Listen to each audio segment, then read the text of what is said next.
इंसान की लाइफ में आते रहते हैं, हर इंसान दुखी होता है, कष्ट में होता है। अब मेरे नजदीक कष्ट से और दुख से निकलने का जो आसान तरीका है ना, वो ये है कि जब आप कष्ट में हो, जब आप दुख में हो, जब आपको हेल्प की और हौसले की जरूरत हो, ऐसे समय में आप दूसरों के लिए हौसला बन जाएं। आप ऐसे समय में ना दूसरे ऐसे लोग ढूंढें कि जिनको हेल्प की जरूरत हो, इनकरेजमेंट की जरूरत हो, हौसले की जरूरत हो, हंसाने की जरूरत हो। आप अगर ऐसे समय में किसी दूसरे चेहरे के ऊपर मुस्कुराहट ले आएंगे, किसी दूसरे के लबों पे मुस्कान ले आएंगे, किसी दूसरे का थोड़ी देर के लिए आप दर्द बांट लेंगे, एक पल के लिए अगर आप उस बंदे को कष्ट से निकाल देंगे, तो यकीनन ऊपर वाला रब जो है वो आपको उस कष्ट में अकेला नहीं छोड़ेगा और वो भी आपको उससे निकाल देगा। जब दर्द के अंदर, कष्ट के अंदर आपको जरूरत है कि कोई आपको कंधा दे, कोई आपका सहारा बने, कोई आपको इनकरेज करे और आपके दर्दों का सामान बने, ऐसे लम्हे में जब आप किसी और के दर्द का सामान बनते हैं ना, किसी दूसरे के लिए दर्द बांटने वाला बनते हैं, तो रब को आपकी ये चीज बहुत अच्छी लगती है। इससे रब आपके भाग्य रेखा में, आपके आने वाली लाइफ में, आपके भविष्य में जो कोई दर्द, तकलीफ या कष्ट या दुख आने वाला होता है, रब उसको आने से पहले ही एलिमिनेट कर देता है, रब उसको निकाल देता है। असल में सैक्रिफिकेशन जो है ना, ये रब को सबसे ज्यादा पसंद है। जब आप दूसरों के लिए सैक्रिफाई करना और दूसरों का एहसास करना सीख लेते हैं, तो रब आपके दिल को उस तरफ मोड़ देता है, आपके मन के अंदर वो प्योरिटी डाल देता है जो इंसान को जिंदगी में बेटर डिसीजन लेने के लिए चाहिए। हमने जो पल पल में अपने लिए डिसीजन लेना होता है कि मुझे क्या करना चाहिए, वहां जो हमसे मिस्टेक्स होती हैं, फिर ऐसी मिस्टेक्स रब आपकी जिंदगी में नहीं करवाता। फिर आपको ऐसा विजडम, ऐसा ज्ञान, ऐसी जानकारी, ऐसी होश बख्श देता है कि जिससे आप ऑलवेज बेटर डिसीजन लेते हैं, अच्छा डिसीजन लेते हैं और ऐसा डिसीजन लेते हैं जो आपके लिए और आपके फैमिली, परिवार और आपके फ्यूचर और आपके कैरियर के लिए बेटर होता है। एक छोटी सी कथा मैं शेयर करूंगा कि एक आदमी के पास एक गेस्ट आ गया और उसने उस गेस्ट को भोजन कराने के लिए अपनी पत्नी से पूछा कि घर में कुछ खाने को है। तो उन्होंने कहा कि घर में ना बस इतना सा खाना पड़ा है जो बच्चों के खाने के लिए है और हमारे दोनों के लिए भी नहीं है, ये तो मैंने बच्चों के लिए बचा के रखा हुआ है, बस इतना सा ही खाना है। तो उस आदमी ने, उस व्यक्ति ने अपनी पत्नी से ये कहा कि आप ऐसे करो कि बच्चों को झूले में डाल के ना किसी तरीके से सुला दो और खुद तुम में जब खाना रखो, तो खाना रखने के बाद जो दीप है, पुराने वक्तों में दीप होते थे, चिराग होते थे वो मट्टी के, जिसके अंदर ऑयल डाल के वो एक तरफ से वट होती थी जलाने के लिए। तो उसने कहा कि जब तुम खाना लगा चुको हो ना, तो बहाने से उठना और इस चिराग को ठीक करने की कोशिश करना कि मैं इस चिराग को ठीक करती हूँ, और ठीक करने के बहाने में गुल कर देना, इसको खत्म कर देना, बुझा देना। जब ये चिराग बुझ जाएगा तो कमरे में अंधेरा होगा, तो मैं अपने उस गेस्ट के साथ बैठे हुए मैं खाली हाथ आगे चलाता रहूंगा और मुंह की तरफ ले जाता रहूंगा। सामने वाला ये समझेगा कि शायद मैं भी भोजन कर रहा हूं, जबकि मुझे पता है कि भोजन तो सिर्फ इतना सा ही है कि जो उस गेस्ट के करने के जितना है। तो इस तरीके से वो सारे का सारा भोजन जो है वो गेस्ट खा लेगा, गेस्ट का पेट भर जाएगा, तो मैं उसके साथ वो खाली हाथ मुंह ऐसे हिलाता रहूंगा, वो ये समझेगा कि शायद मैं भी साथ खा रहा हूं। तो इस तरीके से हम उस बंदे को पेट भर के भोजन दे पाएंगे। इधर से इन्होंने रात के समय में शाम को अपने गेस्ट को भोजन दिया। उसकी पत्नी उठी और उसने उस दीप को ठीक करने की कोशिश करी और ठीक करने के बहाने से चिराग को पूरे का पूरा गिल कर दिया। जब चिराग बुझ जाता है तो उसके बाद ये दोनों होस्ट और गेस्ट जो है ये मिलके बैठ के खाना खाना शुरू कर देते हैं। जब ये खाना खाते चले जाते हैं तो वो आदमी जो होस्ट है वो खाली हाथ ही लाता रहता है और जो गेस्ट है वो खाना खाता रहता है।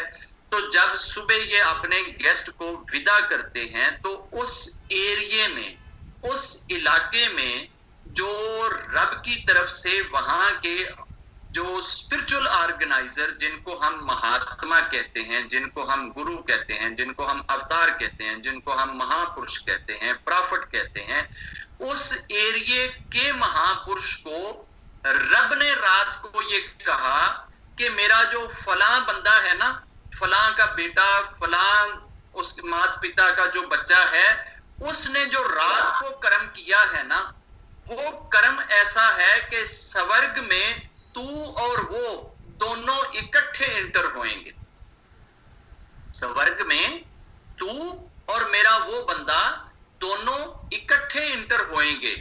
अब इनको शौक पैदा हुआ, ये इच्छा पैदा हुई, डिजायर पैदा हुई कि यार मैं जानूं तो सही कि उसने रात रात में कौन सा कर्म ऐसा कर दिया है कि सिर्फ एक रात का एक कर्म और वो महापुरुषों के साथ स्वर्ग में होएगा। इतना बड़ा ग्रेड उसका राइज हो गया है, वो इतने बड़े लेवल पे चला गया है।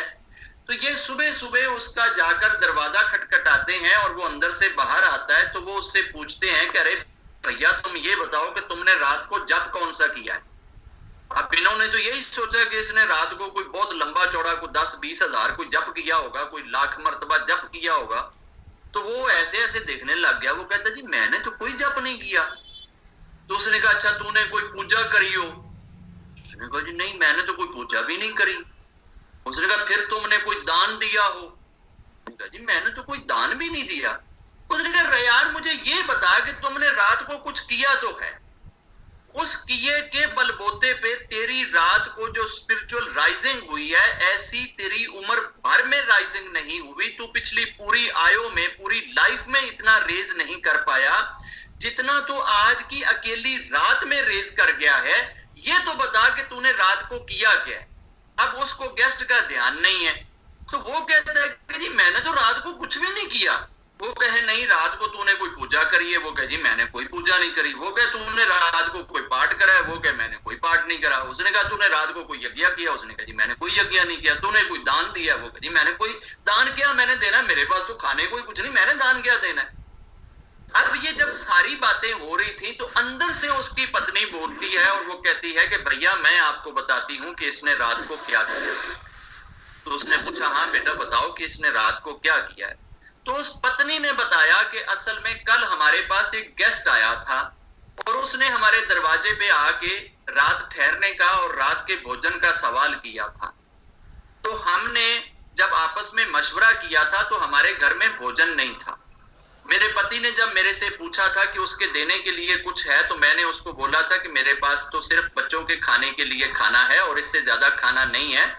तो मेरे पति ने ये बात कही थी कि आप ऐसे करना, तुम हमें खाना लगा देना और खाना लगाने के बाद तुम चिराग को गुल कर देना, दीप को बुझा देना ठीक करने के बहाने, और इस तरीके से मेरा होस्ट जो है वो सिर्फ अकेला खाता रहेगा और मैं साथ बैठ के खाली हाथ हिलाता रहूंगा। मेरे पति का ये वो कर्म हो सकता है जो इसने रात को किया हो। तो महापुरुषों ने कहा जी बिल्कुल यही कर्म है जो इसका ये अकेली रात का एक कर्म है। रब को ये इतना पसंद आया है, इतना पसंद आया है, इतना अच्छा लगा है कि रब ने मुझे आकाशवाणी से ये बात बताई है कि जब मैंने स्वर्ग में जाना है तो ये बंदा मेरे साथ होए। महापुरुषों के, अवतारों के और प्रॉफिट्स के, गुरुओं के साथ जाने का एक्शन और कर्म क्या है? सिर्फ एक रात का गेस्ट को खाना खिलाना। मगर ये गेस्ट को ऐसा खाना खिलाना नहीं है कि आपके पास तो करोड़ों हैं और आप उसमें से सिर्फ 500 रुपए का खाना मंगवा के तो गेस्ट को खिला दें। ये भी अच्छी बात है, ये भी नेकी की बात है। उसका खाना तो वो खिलाना था कि जहां उसको खुद को भी जरूरत थी, उसकी पत्नी को भी जरूरत थी, उसके बच्चों को भी जरूरत थी। उसने अपने पेट का ख्याल नहीं किया, अपनी पत्नी के पेट का ख्याल नहीं किया, अपने बच्चों के पेट का ख्याल नहीं किया।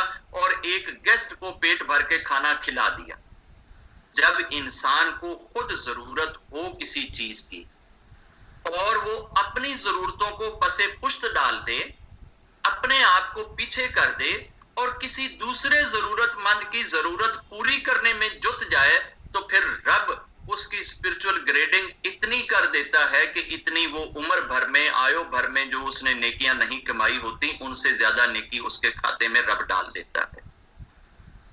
मोसेस जी, जिनका मैं अक्सर जिक्र करता हूं, इन्होंने एक मर्तबा पहाड़ के ऊपर खड़े होकर ये रब से बात किया करते थे। पहाड़ के ऊपर गए और रब से जाकर कहते कि रब्बा, मेरे इस वक्त के जो फॉलोअर्स हैं, जो मेरी नेशन है, मेरी नेशन के अंदर जो सबसे पापी शख्स है ना, सबसे बुरा शख्स, जिसके पाप, जिसके गुनाह, जिसके सिन सबसे ज्यादा हैं, वो बंदा मुझे मिलवाया जाए। मैं उसको देखना चाहता हूं, मैं उसको जानना चाहता हूं।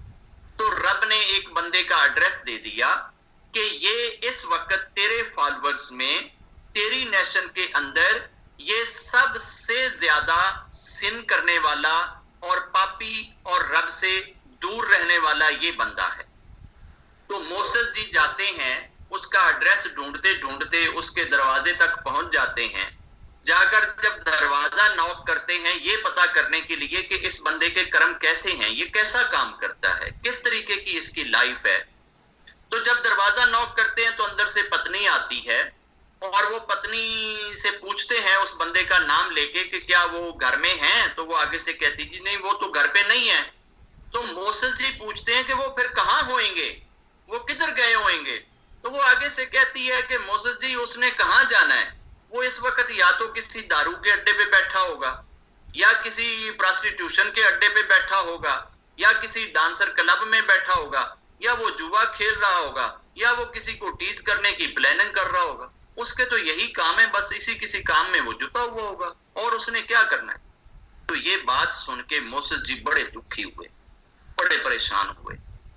इस चीज का गम लेके, दुख लेके वापस आए और अगले दिन उसी पहाड़ के ऊपर खड़े होके उसी तरीके से अपने रब से बात करते हुए रब से ये कहते हैं कि रब्बा, कल ते मैं अपनी नेशन का सब तो पापी शख्स देखिया सी, सब तो गुनाहगार शख्स देखिया सी। आज मेरा विनती ये है कि मेरी इस नेशन का सब तो नेक शख्स, सब तो अच्छा शख्स, जेड़ा तेनू सब तो ज्यादा पसंद है, अज मैनू मेरे उस बंदे नाल मिलवा। रब ने उस दिन भी सेम उसे बंदे का एड्रेस दिता कि ये बंदा तेरी नेशन का सबसे नेक इंसान है, सबसे अच्छा इंसान है। ये वो इंसान है जिससे रब सबसे ज्यादा प्यार करता है। अब मोसेस को बड़ी हैरानी हुई कि यार, एक रात पहले तो मैंने रब से ये पूछा था कि मेरी नेशन का जो सबसे पापी शख्स है, मुझे वो बताया जाए जो पापों में सबसे आगे है। एक रात पहले वो बंदा पापियों में टॉप ऑफ द लिस्ट खड़ा था। आखिर रात रात के अंदर उस बंदे ने क्या काम किया है? एक ही रात में उस बंदे की काया पलट गई है। एक ही रात में वो पापियों की लिस्ट से टॉप ऑफ द लिस्ट होने के बावजूद वो वहां से निकला है और नेकों की लिस्ट में टॉप ऑफ द लिस्ट आ गया है। How is it possible? ये कैसे हुआ है? ये चीज जानने के लिए फिर उसी के दरवाजे पे पहुंच जाते हैं और जाकर दरवाजा नॉक करते हैं। तो बिल्कुल उसी तरीके से उसकी पत्नी फिर बाहर आ जाती है। वो पूछते हैं उससे कि आपका पति किधर है? तो उसने कहा जी वो तो घर से बाहर निकल गया है। तो मोसेस ने कहा कि उसने रात को क्या किया है? उसने कहा जी उसने रात को कुछ नहीं किया। उसने कहा कोई पूजा करी हो? जी नो, कोई उसने पूजा नहीं करी। कोई पाठ किया हो? नहीं जी उसने कोई पाठ नहीं किया। उन्होंने पूछा कोई और ऐसा नेकी का काम उन्होंने कोई किया हो? उसने कहा जी ऐसा तो कुछ भी नहीं हुआ। मोसेस जी वापस आने लगे, दिल में ख्याल आया कि यार फिर वापस चल के उससे ये पूछ लूं कि अच्छा एट लीस्ट ये बता दें कि उसने रात में इनके साथ बातें क्या करी। तो वो फिर वापस आते हैं और आकर दरवाजा नॉक करते हैं। अंदर से फिर उसकी पत्नी निकलती है दोबारा। तो वो उससे कहते हैं कि अच्छा मुझे ये बताइए कि अगर उसने कोई पूजा नहीं करी, कोई उसने पाठ नहीं किया, कोई दान नहीं दिया, कोई यज्ञ नहीं किया, कोई सिमरन नहीं किया, अगर ये चीजें चीजें नहीं करी तो क्या उसने कोई आपसे बात भी नहीं करी? उसने कहा हाँ, बात तो उसने करी थी। तो मोसेस ने पूछा कि उसने क्या बात करी थी? उसने कहा कि मेरे पति ने आकर शाम के टाइम पे जब वो रात को घर आया है, रात के 10-11 बजे वो अपनी रूटीन के हिसाब से घर आता है, तो वो रूटीन के हिसाब से जब घर आया तो उसने आते ही मेरे से ये कहा कि अच्छा ये बता कि ना, बल्कि जब वो मेरा पति घर में आया तो मैंने अपने पति से ये पूछा कि मुझे ये बता कि रब ने सबसे बड़ी चीज क्या बनाई है? रब ने सबसे बड़ी चीज क्या बनाई है? तो मेरे पति ने कहा कि मुझे लगता है कि सबसे बड़ी चीज पृथ्वी है, जिसके ऊपर बहुत बड़े देश बसे हुए हैं और दाएं बाएं से इसको समंदरा ने घेर रखा है। मेरे नजदीक पृथ्वी बहुत बड़ी है। तो मैंने अपने पति से कहा कि पृथ्वी से बड़ी क्या चीज हो सकती है? तो उसने कहा कि पृथ्वी से बड़ी तो फिर ये स्पेस है जिसने पृथ्वी को चारों ओर से घेर रखा है। मैंने कहा कि स्पेस से बड़ी क्या चीज हो सकती है? तो उस वक्त मेरे पति ने कहा कि स्पेस से बड़ा ये फिर आकाश है, जिसने स्पेस को भी चारों ओर से घेर रखा है। मैंने कहा कि इस आकाश से बड़ी भी कोई चीज होएगी? तो उसने कहा कि आकाश से बड़ी चीज तो फिर नरक हो सकती है, जो रब ने मेरे जैसे पापियों के लिए बना रखा है, जहां वो मेरे जैसे पापियों को डालेगा। तो फिर मैंने कहा कि नरक से भी कोई बड़ी चीज हो सकती है? तो मेरे पति ने कहा कि नरक से बड़ी चीज फिर स्वर्ग हो सकती है, जो रब ने नेकों के लिए बनाई है, और मैं तो उसकी खुशबू भी नहीं सूंघ सकता। फिर मैंने ये कहा कि स्वर्ग से भी कोई बड़ी चीज हो सकती है। तो उस वक्त मेरा पति रो पड़ा और उसकी आंखों से एक एक आंसू तैरकर नीचे आ गया, और उसने उस वक्त ये बात कही कि हाँ, अगर स्वर्ग से, नरक से, आकाश से, पृथ्वी से, स्पेस से, इन सारी चीजों से कोई बड़ी चीज है तो वो सिर्फ और सिर्फ मेरे रब की रहमत है, मेरे रब की कृपा है, जो इन सारी चीजों से बड़ी है। और वो इस बड़ी कृपा के साथ मेरे जैसे पापियों को भी बख्शने पे आए तो बख्श देता। बस ये बात मेरे पति ने कही थी। तो मोसेस को अपने प्रश्न का उत्तर मिल गया कि फिर तेरे पति की इसी एक बात ने, वो एक वक्त का जो रोना है, एक वक्त का आंखों से आंसुओं का बहाना जो है, उस 2 आंसुओं ने तेरे पति को पापियों की टॉप ऑफ द लिस्ट से निकाल के नेकों की टॉप ऑफ द लिस्ट में शामिल कर दिया। मोसेस के दौर में ही एक शख्स की डेथ हो जाती है। जिस बस्ती में वो शख्स रहता था, बस्ती वालों ने उसको पकड़ा, और जो बाहर कचरे का ढेर था, जिधर पूरी बस्ती का कचरा डालते थे, उन्होंने उसके पांव में रस्सी डाली और उसको खींच के जाकर कचरे पे डाल दिया। वो कचरे के ऊपर उसको फेंक दिया, उसकी बॉडी को, उसके शरीर को।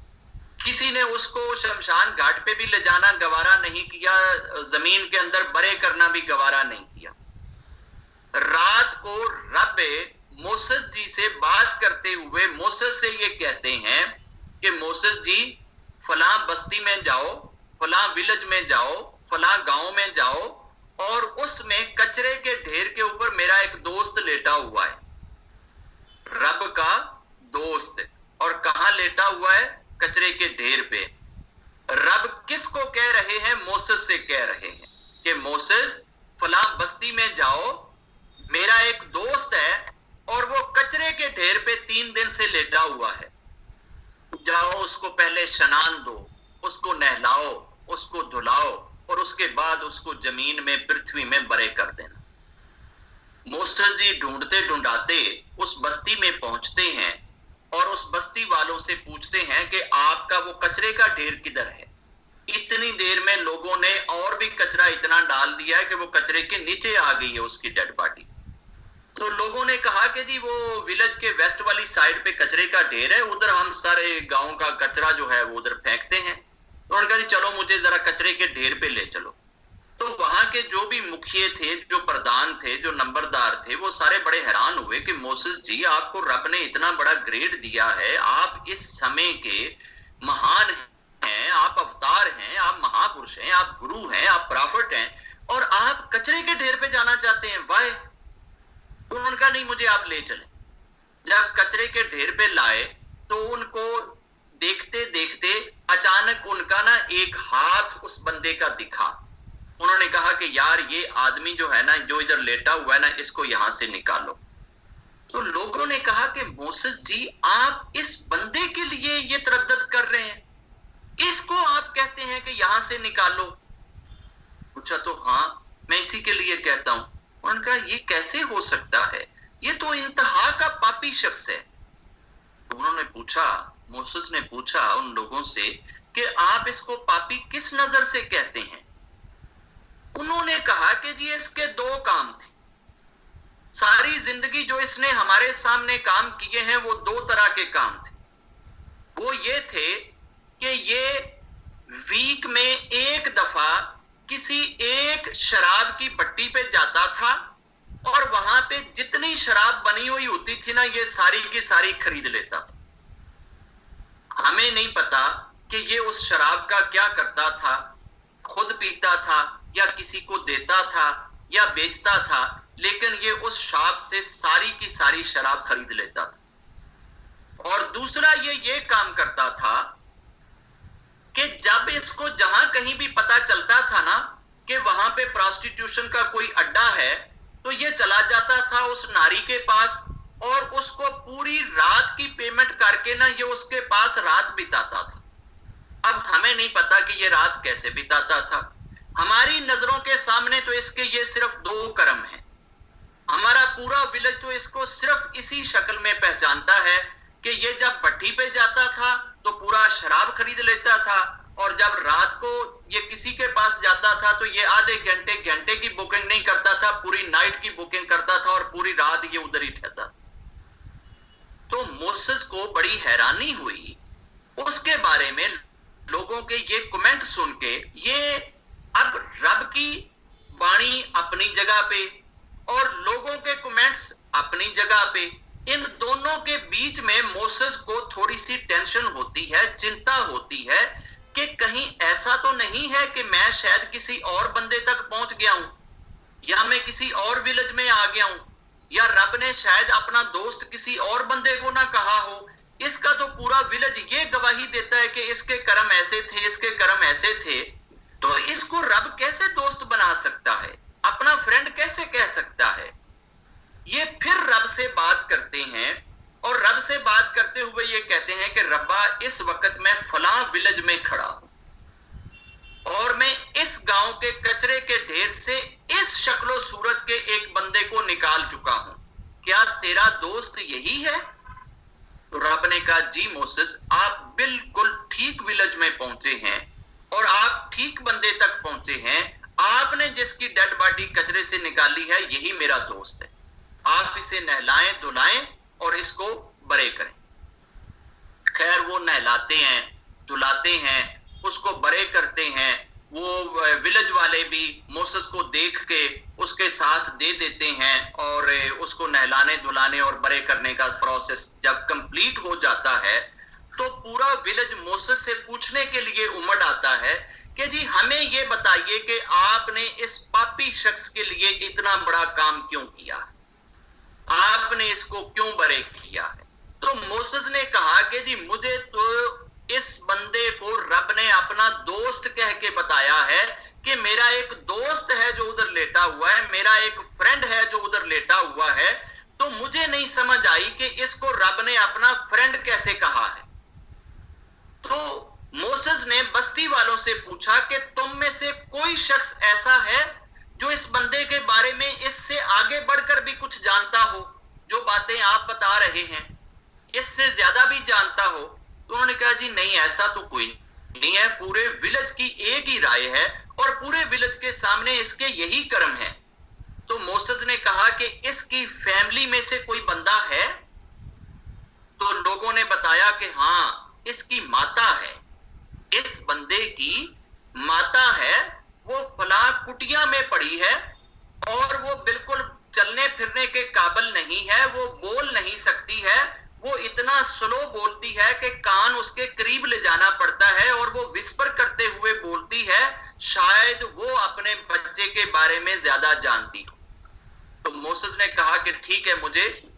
माता के पास ले जाइए। जब उसकी माता के पास उसको लेकर जाते हैं और मोसेस से उसकी माता से ये पूछते हैं कि आप अपने बच्चे के बारे में हमें कुछ बता सकती हैं कि आपके बच्चे के कर्म कैसे थे। विलेज वाले तो इसको यूं समझते हैं और यूं देखते हैं, आप क्या समझती हैं अपने बेटे के बारे में। तो उस नारी ने, उस माता ने अपने बच्चे के बारे में जो मोसेस को बात बताई वो उस विलेज की राय के टोटल अगेंस्ट थी, विलेज की सोच के टोटल अपोजिट थी। उस मां ने यह बताया कि मेरा बेटा 8 दिन लेबर करता था, 8 दिन मजदूरी किया करता था, और जितनी उसके पास लेबर जमा होती थी, जो पैसा उसके पास जमा होता था, धन जो जमा होता था, वो जाता था और किसी एक ही शराब की भट्टी पे बैठकर सारी शराब खरीद लेता था।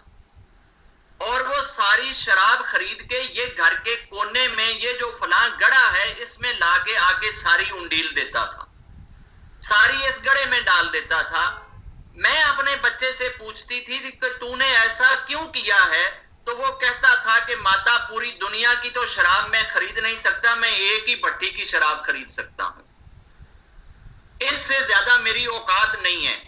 मैंने एक ही भट्टी की सारी शराब खरीद ली है, जो इस बंदे ने 8 दिनों में बेचनी थी वो मैंने सारी खरीद ली है। एट लीस्ट कम अज कम 8 दिन तो लोग इसकी शराब पीने से बचेंगे ना, जिन्होंने ये शराब खरीदनी थी और ये शराब पीनी थी। अब उनको तो नहीं मिलेगी ना।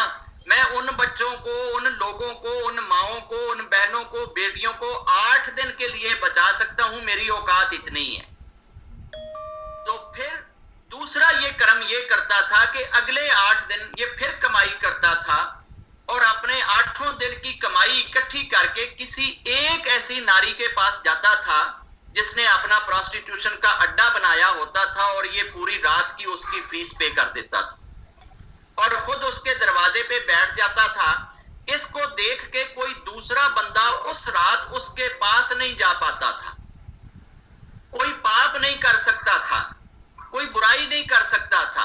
तो ये सुबह आकर अपने रब से ये कहता था कि रब्बा, सारी रात दुनिया ने मुझे पापी समझा होगा, दुनिया ने मुझे बदकार समझा होगा, बलात्कार समझा होगा, लेकिन मेरी नीयत तो तू जानता है ना कि मैं किस लिए उसकी फीस देकर आया हूं।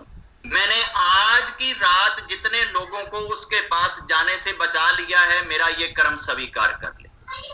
बस इसके यही कर्म थे और यही कर्म करते करते इसकी लाइफ बीत गई है। अब पूरे विलेज की राय ये थी कि ये बंदा भट्टी से सारी शराब खरीदता है और ना जाने कि ये अगले 8 दिन या 10 दिन वो शराब पीता होगा, और ये जब नारियों के अड्डे पे जाता है और उधर जाकर फीसेस पे करता है और शायद ये सारी रात उनके साथ अय्याशी करता है, मगर इसकी इंटेंशन और इसकी सोच इसका रब जानता था। और रब ने उसकी शान इतनी बना दी कि उस वक्त के सबसे बड़े अवतार को ये कहा कि जाओ जाकर मेरे दोस्त को कचरे के ढेर से उठा लो और उसको अच्छे तरीके से नहला धुला के बड़े कर दो, क्योंकि वो मेरा दोस्त है। जिस बंदे को रब अपने मुख से बोलकर दोस्त कह रहा हो कि वो मेरा दोस्त है, उसके कर्मों की और उसकी स्पिरिचुअल ग्रेडेंस की और स्पिरिचुअल हाइट का अंदाजा कोई दूसरा कैसे लगा सकता है कि जिसको रब ने अपना बोलकर ये कहा हो कि ये मेरा फ्रेंड और ये मेरा दोस्त है। और ये वो शख्स था कि जिसके कर्म दुनिया की नजर में कुछ थे, लेकिन रब की नजर में रियलिटी थी। रब कहा ही उसको जाता है, जो दिलों की दुनिया को जाने, जो जाहिरी दुनिया को जाने, वो रब नहीं है। हमें उस रब को रब कहना है, उस रब को रब मानना है जो हमारे अंदर की दुनिया को जानता है, जो हमारे अंदर की दुनिया को कंट्रोल करता है, जो हमारे अंदर की दुनिया को बदलता है। जब भी रब से प्रे करें तो रब से प्रे करते हुए हमेशा ये कहें कि रब्बा, ये ऊपर वाली बॉडी जो मुझे दिखती है इसको तो मैं धो सकता हूं, अंदर की धुलाई तो सिर्फ तू कर सकता है, अंदर से धुलाई तू कर दे। रब्बा, मैं अपने हाथों को ऊपर से धो सकता हूं, मेरे हाथों हाथों के अंदर के कर्मों की धुलाई तो तू कर सकता है ना, मेरे हाथों से होने वाले पापों की धुलाई तो तू कर सकता है ना, तू इसको अंदर से धोकर पाक कर दे। मेरे रब, मैं अपने चरणों को ऊपर से धो सकता हूं, मुझे नहीं मालूम कि मेरे चरण मुझे कहां कहां लेकर गए हैं और मैंने जिंदगी में कौन कौन से पाप करे हैं। मैं अपने चरणों को बाहर से धो सकता हूं, अंदर से धोने वाला सिर्फ तू है, और मेरे चरणों को अंदर से तू धो दे। अंदर से जो इसने पाप किए हैं उनकी धुलाई तू कर दे। रब्बा, मैं अपनी जुबान को ऊपर से साफ कर सकता हूं, ब्रश कर सकता हूं, मुझे नहीं मालूम कि मेरी जुबान से कितने दिल दुखे होंगे, कितनों की इंसल्ट हुई होगी, कितनों की बेइज्जती हुई होगी, कितनों के साथ मैंने हार्श वर्ड बोले होंगे, कितनों को मैंने नीचा दिखाया होगा, कितनों को गालियां दी होंगी, कितनों की गिबत की होगी, कितनों की चुगली की होगी, कितनों के बारे में बुरे कमेंट्स दिए होंगे। मैं ऊपर ऊपर से इसको धो सकता हूं, अंदर से अपनी जुबान को मैं नहीं धो सकता। अंदर से मेरी जुबान को सिर्फ तू धो सकता है। तू मेरी जुबान को अंदर से पवित्र कर दे। ऐसे ही हम अपने कानों के बारे में बोले कि रब्बा, मैं अपने कानों को वक्ती तौर पे तो बुरी चीजों के सुनने से बचा सकता हूं, मगर मुझे नहीं मालूम कि मेरे कानों ने कितने लोगों की गिबत सुनी है, कितने लोगों का गिला सुना है, कितने लोगों की पीठ पीछे क्या क्या बातें सुनी है। इन चीजों से प्योर सिर्फ तू ही मेरे कानों को कर सकता है। ऐसे ही हम अपनी आंखों के बारे में बोले कि हम अपनी आंखों को वक्ती तौर पे तो कंट्रोल कर सकते हैं, ना चाहते हुए इन्होंने कितनी गलत जगहों पे देखा होगा, क्या क्या गलत सीन आंखों के सामने आए होंगे, क्या क्या गलत मंजर आंखों ने देखे होंगे। हर वो गलत सीन जो तुझे बुरा लगता है, मेरी आंखों को भला लगा, मेरी आंखों ने उसको देख के खुशी मनाई। मैं अपनी आंखों को ऊपर से पानी के छींटे मार के साफ कर सकता हूं, मगर मैं अपनी आंखों की अंदर की धुलाई नहीं कर सकता। मेरे रब, मेरी आंखों को अंदर से धो दे। ये बातें कहते हुए शाम को सोते हुए रब से अपने पापों की क्षमा मांगकर अपनी दिन की और रात की कमाई का मुक्त किया करें। आप एंड इस तरीके से किया करें, जब भी रब से जुदा होने लगे और वक्ती तौर पे एक छोटी सी मौत का सामना करने लगे, आपको नींद आने लगे, तो उस दिन अपने गिरेबान को पकड़कर रब से ये बोला करें कि रब्बा, तेरा मुजरम तेरे दरबार में हाजिर है, इस मुजरम को तू माफ कर दे, इस मुजरम को तू क्षमा दे दे। इस मुजरम ने पूरी दिहाड़ तेरे आदेशों के खिलाफ बिताई है, तेरे हुक्मों के खिलाफ बिताई है, तेरी चाहत और तेरी रजा के खिलाफ बिताई है। अब ये मुजरम तेरे दरबार में हाजिर है, तू इस मुजरम को क्षमा दे दे।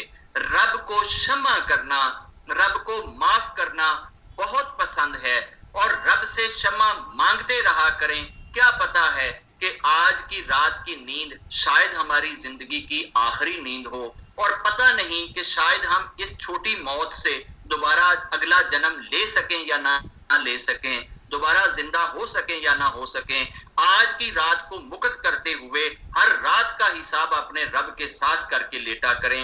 और रब के पास जब ऐसा बंदा जाता है तो रब उस बंदे का हिसाब नहीं लेता, और फिर जब वो रब के पास पहुंचता है, रब एंजल से कहता है, गणों से कहता है, फरिश्तों से कहता है कि जाओ इसको बगैर हिसाब के स्वर्ग में ले जाओ। एंजल रब से सवाल करते हैं कि रब्बा, बाकी सारियां दा हिसाब ले आया तू, एदा हिसाब भी नहीं होया, इते हाले दा हिसाब आया ही नहीं है, एदा ते रजिस्टर हाले खुलिया ही नहीं है, तुसी इस बंदे नु स्वर्ग विच जाने दा आदेश किदां दे रहे हो। ते रब कहेगा, जिन्ने सारी जिंदगी अपना गिरेबान खुद अपने हाथ च फड़ के मेरे सामने अपने आप नु खड़ा कीता होवे, मैं रब होके क्या अज भी एदा हिसाब लवां? मैनू शर्म आंदी है, मैं इसका हिसाब नहीं ले सकता। जाओ इसनू बगैर हिसाब तो स्वर्ग दे विच भेज दिओ। ਇਹਦੇ ਉੱਤੇ जिन्ने लोगों का ऋण है वो सारे लिख के मेरे को ले आओ, उन्हां लोगों का सारियां दा ऋण मैं अदा करांगा, मैं रब पूरा करांगा, लेकिन मैं इनू अपने सामने खड़ा नहीं कर सकता, क्योंकि इन्हें सारी जिंदगी अपना गिरेबान पकड़ के अपने आप नू मेरे सामने खड़ा कीती रखिया सी।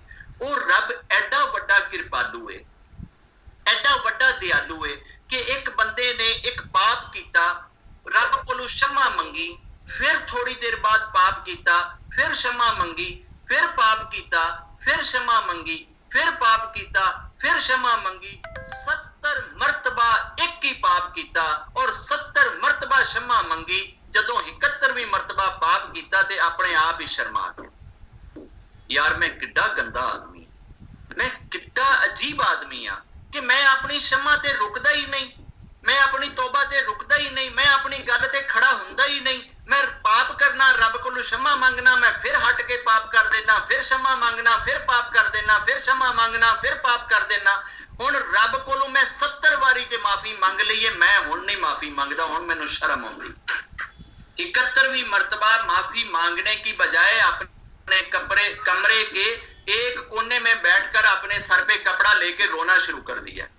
जब रोने लग गया तो आकाशवाणी आती है कि अब तुझे किसने कहा है कि मेरा दरवाजा बंद हो गया?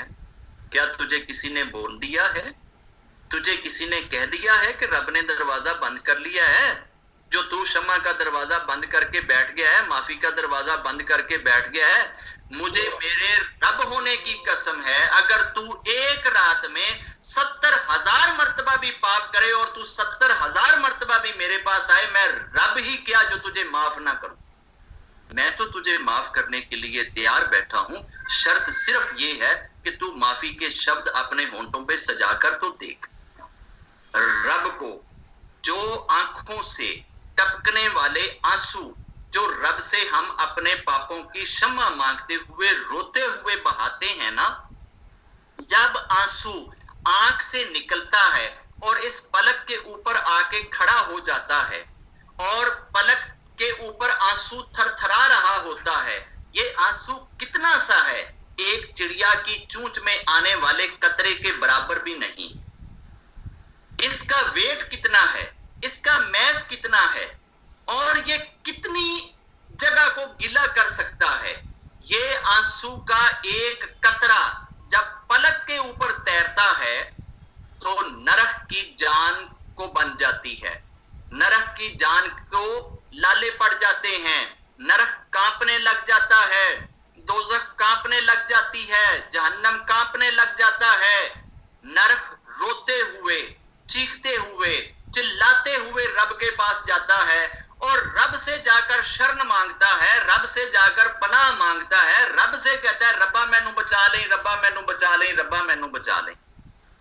रब मुस्कुरांदा होया नरक वल देखदा है और नरक एडा वड्डा है, एडा वड्डा है कि अगर बिजली दी रफ्तार नाल, बिजली दी चमक दी रफ्तार नाल कोई चले ते 80 करोड़ साल चलदा रवे, 80 करोड़ साल तक चलदा रवे ते ओ उस नरक दी गहराई नूं नहीं पा सकदा। 80 करोड़ साल सज्जे पासे चले ते सज्जे पासे दी चौड़ाई नूं नहीं पा सकदा। 80 करोड़ साल खब्बे पासे चले ते खब्बे पासे दी चौड़ाई नूं नहीं माप सकदा। इदां ही सामने, इदां ही पिछे ते इदां ही उत्ते एडी वड्डी नरक ते रब कोलों की जाके कहंदी है मैनू बचा ला, मैनू बचा ला, मैनू बचा ला। ते रब मुस्कुरा के उन्होंने कहंदा ओ तैनू की हो गया, ओ तू इन्ना क्यों डरन दिया है, ओ तू इन्ना क्यों कंबी जा रहे हैं।